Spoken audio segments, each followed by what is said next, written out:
converting earthly language into thrust. As you kneel before Isaiah, where legend of Zelda's turn to dust. Podcasting from the future like your time was dead and gone. And we rock the best site like ComicsOnline.com. Level 12 cybernetics, vibranium power acts. You communicate with snail mail. All right, Jayden here for Comics Online. Here with Tristan Jones. How are you? He's written some Tales of the Teenage Mutant Ninja Turtles. He's contributed to some of the Ghostbusters stuff. I'm just going to ask him a few questions. It's been very good to help us out.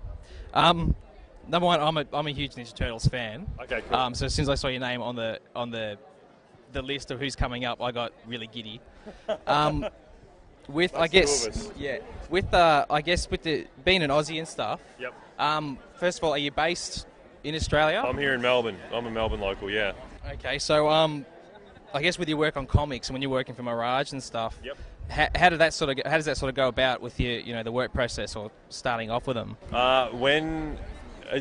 With the writing and I guess generally with the art stuff that I'm doing now as well, it's pretty easy. But like comics, you can probably work anywhere in the world and work for anyone else in the world because the advent of the internet makes things very easy for all of us, especially like high-speed internet now. Like, you know, we can send high-res files like covers and pages and all that sort of stuff across really, really quickly. We get immediate feedback.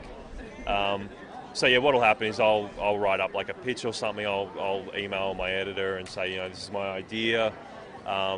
Send them a pitch. They'll like it, not like it, give me feedback. It's basically just one big. It's like getting on the phone and talking that way, but it's really really straightforward. Yeah. I mean, it'd be great if I could be over there and have the actual contact with them. But you got things like Skype and all the crazy stuff Google does now. All the handy tools. Yeah. It just makes things so much easier. So you can literally do comics whether you write or draw, color, letter, anything like that. You can do that from anywhere in the world, and you'll get like time zones aside. Yeah, they're a killer. Yeah, I know all about time zones, man. That aside, you can always get like immediate feedback, almost like being there, but from the comfort of your own home, and you don't have to put pants on half the time because you're sitting in front of. So do you just do you do most of your stuff in your study or you're at home or whatever when you're getting creative? I share an apartment with another mate, and it's kind of just I've got my space in there. It's kind of like a studio, kitchen, living room thing. It's a bit of a mess, but I've got because I work with my drawing. I kind of split it between digital. I do most of it digital because it's really really efficient time wise. Yeah. And I can still I've managed to work kind of with Photoshop and a few other programs to the point where I can draw comfortably on those programs using one of those Cintiq monitors, and accomplish pretty much exactly what I can do with a pen and paper digitally. The good thing about that is if there's any kind of problem with approvals or the editor wants something changed, I can take that straight away, erase it, redraw it, send it straight back off in, depending on how much work's got to be done, anywhere between 5 minutes to a day, 5 days, whatever's got to be done. So, I've got a nice kind of setup there. And writing's easy. I can write anywhere, really. Anywhere there's a bit of paper and a pen. Yeah. And then I'll just take that home and script it up on it. Sounds good. How did you first get started? I mean, I first came aware of you with the Mirage stuff, the Tales of TMT. How did you land that? What happened was when I was at film school, I started reviewing films and video games just to make a little bit extra money on the side, and it was a good way to get free movies and video games. Yeah. And they decided they wanted to start branching out, and they started doing comic books and stuff as well. I put my hand up and said, I've got comic books, I'll review some comic books. And I reviewed one book. I did a few, and I did one down the track that was kind of new, and the guy who wrote that was Steve Murphy, who was he wrote a lot of the Tales of the TMNT stories during the second volume, and he's been there since the start, pretty much, of the Mirage, the original Mirage stuff. He and I got in a bit of a correspondence just over the book that he'd written in the review, and eventually he kind of asked me, if I ever want to try writing a comic script, he'd take a look at it and critique it for me. And I wrote one for him, and he basically said, "This is one of the best scripts I've seen. We'll buy it off you." Yeah. And that was Tales of the TMNT 36. So after that, because there was kind of a bit of a downtime between that and the next issue that I did, I think it was about a year, they put me over to Titan in the UK, and I wrote comics based on the cartoon show that was running at the time over there, which never came out anywhere else, unfortunately. But that was a lot of fun, and then I did the rest of my Mirage stuff. Mirage, unfortunately, kind of closed their doors recently. Yeah. So then I got work on Ghostbusters, and then I got back on Turtles again with the Infestation story. Yeah, I read those ones too. They were good. Were you a Turtles fan per se, or not so much? It was just an opportunity that opened for you. No, I was a big Turtles fan. Yeah. You can't really go into those things as a writer and not be like a fan. I think people seek out those properties to work on them. Like, I know a lot of the artists work on the IDW book now, and the cover artists and stuff, like Rob Guillory and who does Chew. A ton of guys, as soon as they found out IDW had it, were like, I really want to work on it. I don't care how much you pay. I'm just a big fan. I really want to do something. It was the same for me back then. Because here in Australia we got the cartoon show after the original comics were published here. I was in a weird situation where I used to live on the peninsula, so no bookshops, no comic book shops, or a few bookshops.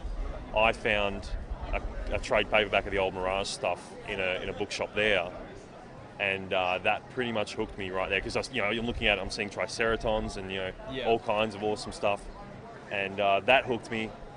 So when the cartoon show came up, it was a little bit weird seeing the cartoony Turtles, because I'd seen the other ones PG, already. Yeah. So I had the Mirage stuff pretty well ingrained way back. So yeah, that's pretty much where my turtle fandom stems from. Yeah. And every kid was into the cartoon show and the movies in the 90s. Yeah, guilty. I don't think there's anyone that can kind of say that they weren't into it at some point. You just got to kind of feel sorry for the people that were into it at the Next Mutations, stage. But that was unfortunate. But yeah, I mean, we're here now, and there's a great new rebirth in it all, and it sounds like Nickelodeon are going to be doing awesome things with it. Everything I've seen so far, it looks like we're going to get a whole lot of new fans coming on board.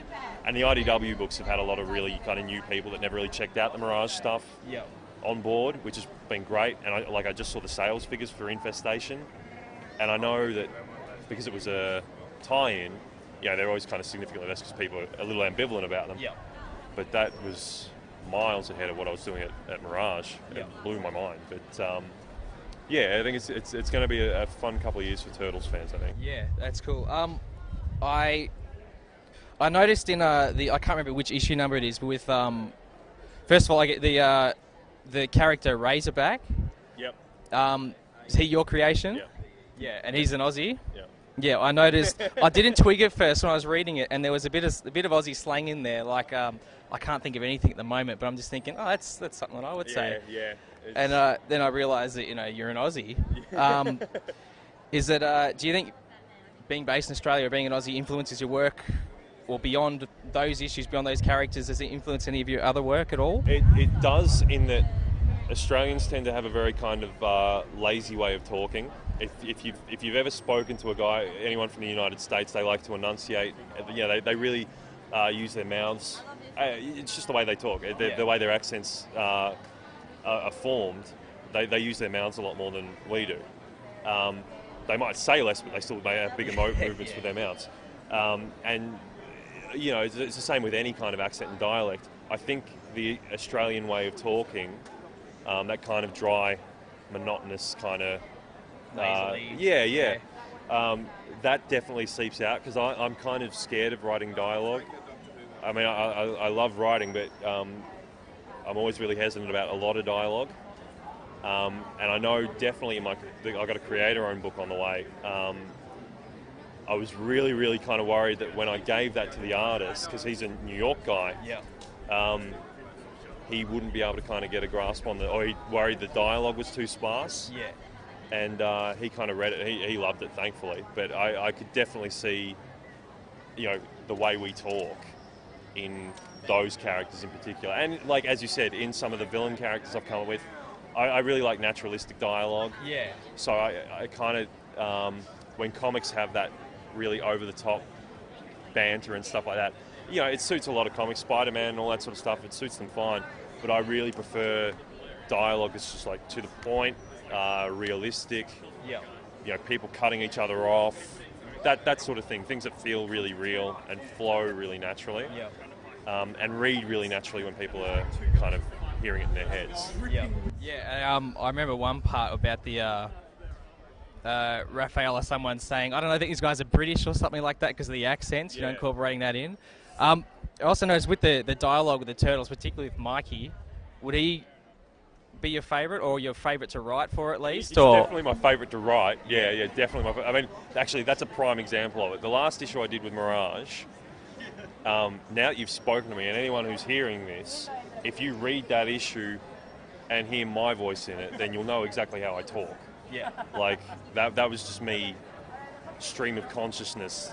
Like when he's calling, in this issue here, when he's Leo's giving a lecture and he calls him Leo Turdface and stuff, and that's you, is it? Yeah, pretty much. And like just kind of like, so this happened and then this happened and then this happened, and just kind of the beats and the dialogue, it is all pretty much stream of consciousness for me, whereas like Leonardo and Donatello, I have to put a lot more thought into how they're doing, how they're saying things and what they're doing. And Raphael's a little easier because I think everyone gets pissed off at things. Yeah. So I just kind of tap into that a bit. And the Infestation story, the same deal. Raphael's very much kind of the way I talk. So yeah, it definitely does seep out. But you're spot on with the Michelangelo one. I could tell. I loved reading his bits. It's not often I giggle when I'm reading, books, but it was just his dialogue. It's like stuff I would say too. Just that's what I was going for. So as long as you got a laugh out of it, that's the main thing.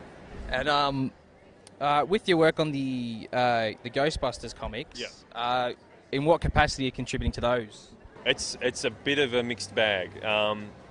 It's a really, really great team thing in that Dan, the main artist, I've been designing the creatures for them because they wanted like scary creatures, and they knew they were having a very kind of animated look to the book.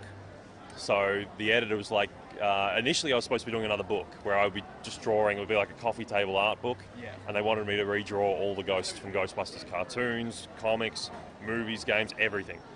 And that didn't work out, unfortunately. It would have been cool, but it didn't work out. So they said, all right, well, we'll put you on the book, and they wanted me to, kind of scary things up a little bit. They've got me doing backup features in every book. I've done covers for a lot of the books. As of issue 8, which is out this week, or this coming week, which will be, I think, April... What are we now? It'll be mid-April. 14, 15, yeah, somewhere like that. Mid-April. I've got my first kind of full proper story separate of Ghostbusters. Like, it's in the Ghostbusters universe, but it's separate to what I've been doing with these profile things and all that sort of stuff. Okay. And as of issue 9 onwards, I'm telling a story that's kind of a part of this big event that we've got coming up, where the Ghostbusters go all across America, and it's going to be pretty cool. I don't want to spoil too many things because All right, we'll keep it under lids for now. It's fun though. I think a lot of people are going to have a lot of fun reading it. Yeah, cool. And I'm drawing and writing that whole thing too. So. Okay, so you're sort of featuring the whole kit and caboodle. Yeah, the only little thing I'm not feature. doing with that one is colouring and lettering. Okay, cool. I'll be one looking out for that one. I won't take up too much more of your time, but a parting message, I guess, or if you had any comments or advice or anything to other sort of, I guess particularly Australia, but just anywhere, up and coming writers, artists for comics and stuff like that. Any tips or, do you have any opinions on the state of things? I think the state of things in Australia right now is particularly interesting. It's getting really, really good. We had a lull. Like when I first came into comics, I didn't want a bar of the Australian scene. And it was only after I met a few of the other guys down here, like Stuart McKenney and a few of these other really great artists here, I didn't realise they were Australian until I actually met them at San Diego. Yeah. and that kind of got me re-interested in the whole scene and really wanted to kind of embed myself properly, you know, here at the cons, amongst the creators, really find out who's doing what and who's around. For local creators, look, just get out there, network, meet people, put stuff out there, and don't let people tell you, you know, otherwise. If you want to do it, and just keep plugging away at it. It's the best thing I can tell you. That's what got me to where I am now. Yep. So, yeah. It's good to know. And don't be an asshole. Yeah. Unless you're writing it in the books or whatever, then it's okay. That's the only time that mindset's fine. But yeah, it's just get out there, meet people, just draw, write, do what you want to do, and get it out there. Get it out in front of people and get people's feedback. It's the best thing you can do. Excellent. It's good to know. Thank you heaps for your time, Tristan. Thank you so much. That was Tristan Jones. We're for Comics Online. Thank you. Radio stolen advice from leaping tall buildings to going off like gamma bombs. Switch your internet browser to comicsonline.com.